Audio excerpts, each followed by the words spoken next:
बघा बापू, ह्याला म्हणतात पारख. होय रे चाचा, केटरिंग कोणाला सांगायचं? आणि लग्न आपण हॉलमध्येच करू. हा हा होय. लग्नाचं मला काही माहित नाही, पण हॉलचे भाडे भरण्यासाठी वर्षभर भांडी घासावी लागते. गोट्या हे असं आहे बघा आमच्या बापूच. पण मी काय म्हणतो, बापू काय पैसे द्यायचं नाही. पैशाचं काय करायचं? त्याचं तू टेन्शन घेऊ नको. अरे आपला सच्चा आहे ना, अरे एका रात्रीत पैसे कुठनं ना कुठनं उभा करेल. हा काय सांगतोस सच्चा भावा?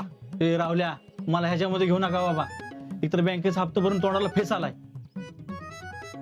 आणि आबांना कळलं ना तर आबा कावतेली. होय होय, आणि मला हंती आली. हा ते बी आहे. पण तू पैशाची काळजी करू नको. पैसे काय कुठनं पण ऍडजस्ट होतील. आधी आपण एक नाही पाहुण्या रावळ्यांची लिस्ट काढली पाहिजे. हा अरे पाहुण्या रावळ्याचं नंतर कधी पण बघता येईल. त्यापेक्षा कसं आहे, आपले राहुल शेठ एकदम टकाटक दिसले पाहिजेत का नाही, त्यासाठी आपण पहिल्यांदा बस्ता बांधू आणि राहुल शेठला का नाही शेरवानी घेऊ. शेरवानी हा शेरवानी ते तर करूच. आणि शेखरे ते फोटो बिटू जे काय आहे सगळं शूटिंग बिटिंग सगळं तुझ्या गाड्यात घे. काय राहुल शेठ? होय होय चक्र्या, ते सगळं तुझं तू बघ. आणि ती अल्बम करताना पहिल्या पानावर माझा आणि माझ्या बायकोचा फोटो असा खांद्यावर हात टाकलेला आणि खाली ओळली, हे लग्न रेशीम बंधनांचे. हा लिहितो की. अरे तुला तर माहिती आपण एकदम क्वालिटी फोटोग्राफर आहे. हा तू फोटो बिटोचं टेन्शन घेऊ नको रे. एकदम झाका अल्बम बनवतो तुझा. पण त्याचं काय माहितीये का, मी 1 रुपया घेणार नाही तुझ्याकडून. पण ती फोटो धरणाऱ्याला ऍडव्हान्स द्यावा लागेल. त्याचं काय रे? हा 500 रुपये लागतील. अरे 500 भागणार नाही, 1000 रुपये तरी द्यावं लागतील. हा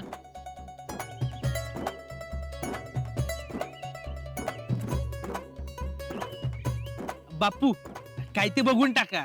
आता कसं आम्ही सगळं सिरियसली घेतलेलं इथं. अजिबात नाही. बापू करा की तेवढं ऍडजस्ट. एवढं पोरग तुमचं राजबिंड आहे तर. ए बाबा, तुझ्या पाया पडू का? पाहिजे तर फुकट केस कापून जा, पण फुकटचे हॅडॅक माझ्या मागा लावू नको. गोटे बापू साईट प्लीज, काय? Site please.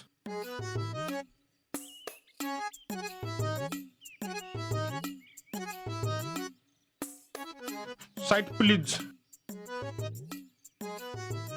गोट्या ही घे ऍडव्हान्स. चल चल लय काम आहे आपल्याला. ते पहिला घोडा ठरवतो. लय कामं पडली लागण्याची काही गडबड केली पाहिजे. चला. तू कोणाला विचारून गालाला हात लावलास? मी या दुकानाचा भावी मालक आहे. काय मी लगीन करूनच दाखवतो तुम्हाला काय चीज आहे ती. तू लेका मला धंद्यालाच लावणार आहेस. लागा मग.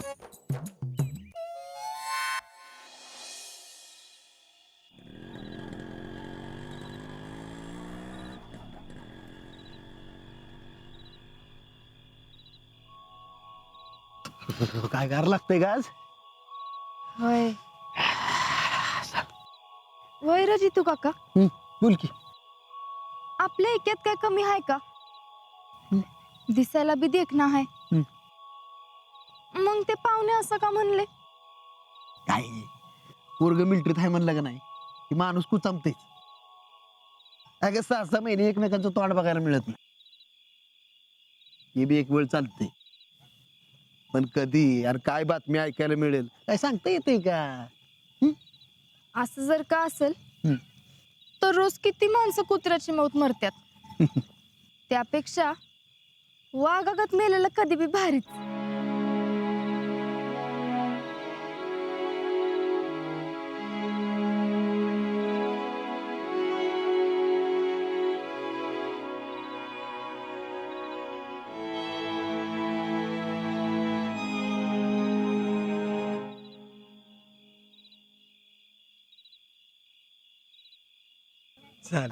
ना ना डबा. अरे वा, आज शीतल पण आल्या.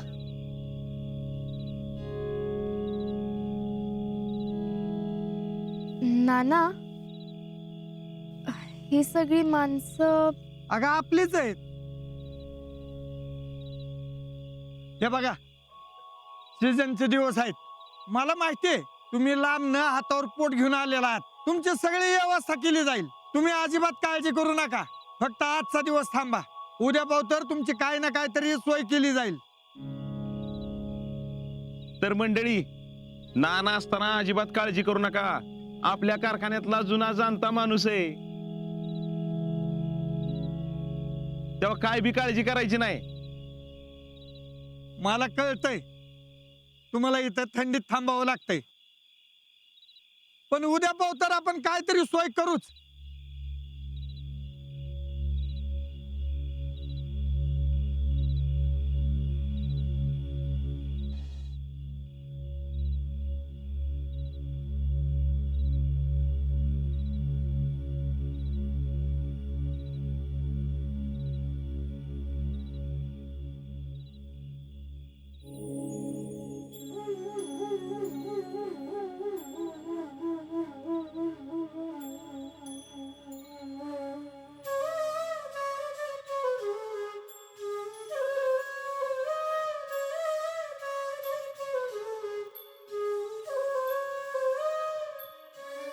नाना, पोरगी अक्षी तुमच्यावर गेली बघा.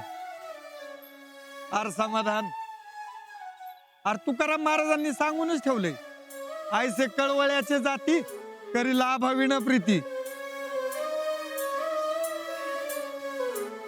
माझी पोरगी कधीच वाया जाणार नाही बघ. शीतल, नाना काय म्हणलं लक्षात ठेव हं. मला काय वाटतंय नाना, आपल्या शेतकऱ्याचा ऊस वेळेत जावा म्हणून ऊसतोड कामगार थंडी वाऱ्याचं राब राब राबतात. तेव्हा शीतलनं दाखवली तशी माणुसकी दाखवणं गरजेचं आहे. खरं आहे तुझं. अरे थंडी वाऱ्याचे दिवस आहेत आणि ही सगळी माणसं जीवाची पर्वा न करता असं थंडी वाऱ्यातनं काम करत असतात बघ. नाना, मला तर कधी कधी ह्या माणसातनी आणि बॉर्डरवर लढणाऱ्या सैनिकांमध्ये काय बी फरक वाटत नाही बघा. हो ना. मुळात शेतकरी आणि सैनिक थंडी वाऱ्याचं एवढं राब राब राबत असतात, आपण कधी विचार बी करत नसतो. नाना, आता आमचा ह्याच्या बॉर्डरवर जाईल तेव्हा तिथं त्याला कसल्या परिस्थितीत काम करावं लागेल काय सांगता येत नाही. अरे समाधान, तू पिनाय मिलिटरी. अरे तिथं ऊन थंडी वारा पाऊस असं म्हणून काय चालत नाही बघ. एका हातात जीव आणि दुसऱ्या हातात बंदूक घेऊन जिंदगानी काढावी लागते. शीतले,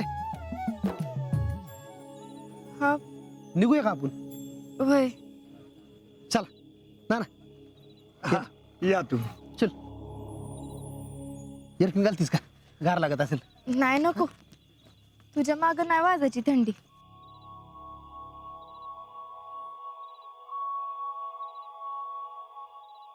चल.